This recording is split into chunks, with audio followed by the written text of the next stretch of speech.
Hey friends, welcome back to my channel. कैसे हैं आप सब। और गाइस, आज मुझे ना इस कमरे की सफाई करनी है, डीप क्लीनिंग करनी है। वॉल वगैरह पे से पंखा वगैरह सब साफ़ करने हैं, लाइट वगैरह सब। तो मैंने अंदर की सफाई की, अभी ये कमरा छोड़ दिया था क्योंकि मुझे इसको है ना डीप क्लीन करना था। डीप क्लीनिंग का मतलब है विंडो साफ़ करना, गेट साफ़ करना, पंखा साफ़ करना, सोफ़े के पीछे से साफ़ करना, तो सारा। तो आज बस मैं वही करूँगी। बस चलो दिखाती हूँ मैं आपको। और गाइस, यहाँ पे मैं ना सिर पे और फेस पे दुपट्टा बांध लूँगी क्योंकि मेरे को कोल्ड हो रखा है और डस्ट का काम मैं करूँगी तो मतलब जुकाम में मेरे को दिक्कत होगी, तो इसलिए मैं दुपट्टा बांध रही हूँ फेस पे और सिर पे, जैसे सिर भी गंदा ना हो।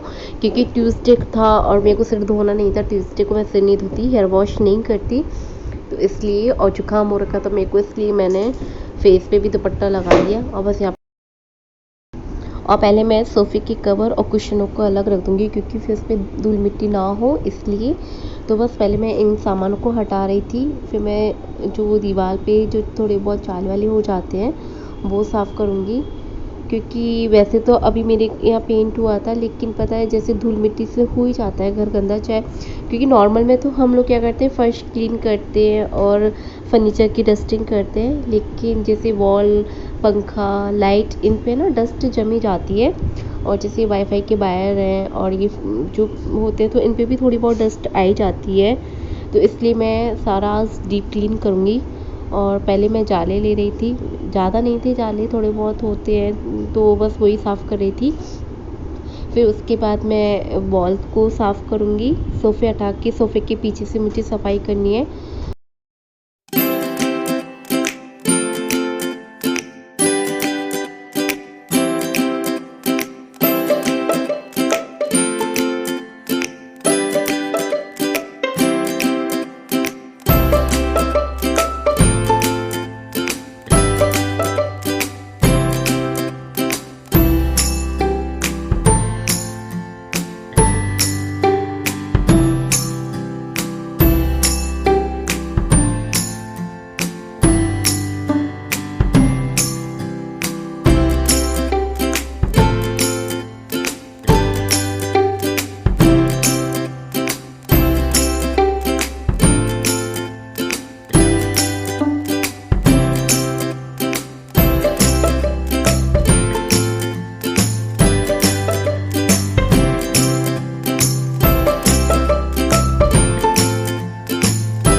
अब बस यहाँ मैं एक कपड़े से सोफ़े भी साफ़ कर दूँगी, सोफ़े की चारों तरफ से, बस आगे पीछे से।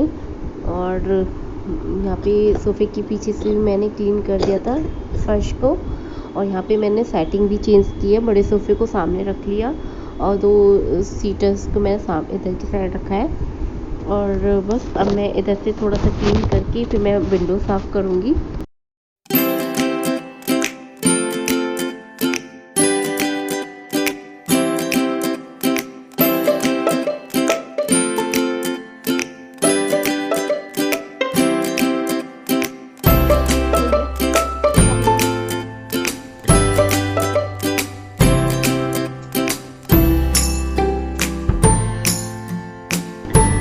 विंडो को साफ़ करके इधर से सारा क्लीन करके, और मैं जो रैक है उसको मैं इधर विंडो की साइड लगा दूँगी।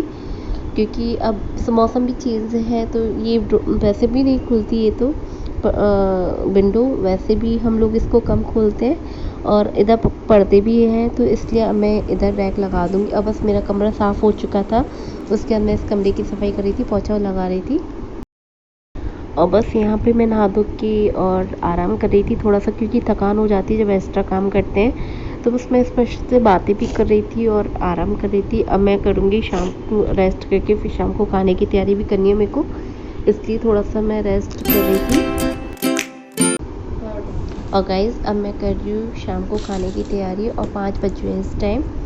और आज मैं खाने में बनाऊंगी पापड़ की सब्ज़ी, क्योंकि बाज़ार की मतलब हम लोग, आपको पता ही है हमारे यहाँ दस्तरखान जी चल रहे हैं, तो इस टाइम पे इस बाहर की सब्ज़ियाँ भी बंद है।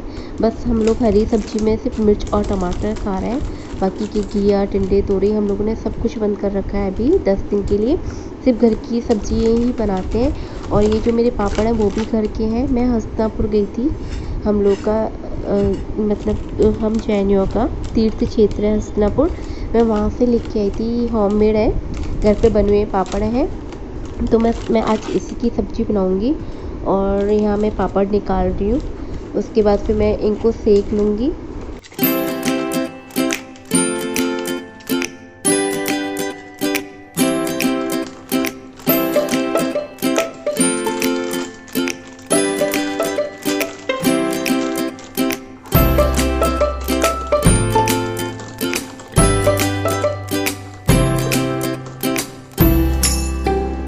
और यहाँ मैंने टमाटर और हरी मिर्च काट ली है और मैं यहाँ पापड़ों को सेक रही हूँ। और है ना, पापड़ों को बहुत अच्छी तरह से सेकना है, जलना नहीं चाहिए, बस ये करारा होना चाहिए। और पापड़ों को मैं एक थाली में रख लूँगी सेकने के बाद, और फिर इन सबको ठंडा करके इन सबको मैं इस तरह से तोड़ लूँगी। तीनों पापड़ों को अच्छी तरह से इसका मतलब तोड़ना है इसको। और फिर मैं कढ़ाई लेके कढ़ाई में तेल गरम करके हींग जीरा डाल के उसमें मैं ये जो टमाटर मिर्च काटे थे इनको फ्राई कर लूँगी। और फिर फ्राई करने के बाद इसमें बेसिक मसाले डाल दूँगी, नमक, मिर्च, हल्दी, धनिया। और फिर टमाटर जब सॉफ्ट हो जाएंगे फिर उसके बाद मैं पानी ऐड कर दूँगी। और जब पानी बॉइल हो जाएगा, अच्छी तरह से खदक जाएगा, उसके बाद मैं इसमें जो पापड़ पीस करे थे, पापड़ों को चूरा किया था, वो मैं डाल दूँगी। और उसके बाद फिर मैं पापड़ की सब्ज़ी बनके रेडी हो जाएगी।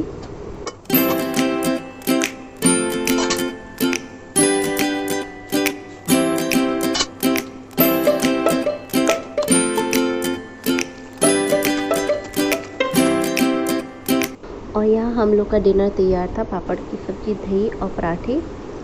बस खा के बस हम लोग का डिनर हो गया था। उसके बाद मैं जा रही थी दीदी के यहाँ, क्योंकि मुझे धूप दशमी का सामान देना था और धूप दशमी आ रही है तो मुझे सामान लेना भी था।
हम लोग आ गए थे मंदिर, और मंदिर बहुत सुंदर सजा हुआ था। दस्तरखान जी में मंदिर बहुत अच्छा सजता है और रौनक भी रहती है मंदिरों में शाम के टाइम। तो बस हम लोग शाम को फिर मंदिर आ गए थे, क्योंकि हम खाना सब दिन से खा रहे हैं। और शाम को हम लोग, अगर सुबह नहीं हो पाता आना तो हम शाम को आ जाते हैं। कभी कभी हम सुबह भी आते हैं, शाम को दोनों टाइम भी हो जाता है। तो यहाँ पे मैं शाम को भी आ गई थी मंदिर के दर्शन करने के लिए, और मंदिर बहुत सुंदर सजा हुआ था।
और मंदिर से आने के बाद हम नीचे भाभी के यहाँ से चेरू को ले आए थे, क्योंकि आनू का बहुत मन हो रहा था, आज वो खिला नहीं पाई थी इसलिए। तो बस चेरू के साथ हम सब लोग लगे हुए थे, ये खेल रहे थे, बच्चे खेल रहे थे, क्योंकि सबको बहुत अच्छी लगती है चेरू।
और गाइस अब हम आ चुके हैं घर, और बाहर हो रही है बारिश। और गाइस अब आ गया है ब्लॉग का एंड करने का टाइम, और मैं अपने ब्लॉग का यहीं एंड करती हूँ और मिलती हूँ नेक्स्ट ब्लॉग में। और जो मेरे चैनल पे नए जुड़े हैं, प्लीज़ मेरे चैनल को सब्सक्राइब करें और वीडियो को लाइक करें और बेल आइकन को प्रेस करें, जिससे मेरी वीडियो का नोटिफिकेशन आपको मिलता रहे। मिलते हैं नेक्स्ट ब्लॉग में, कि बाय।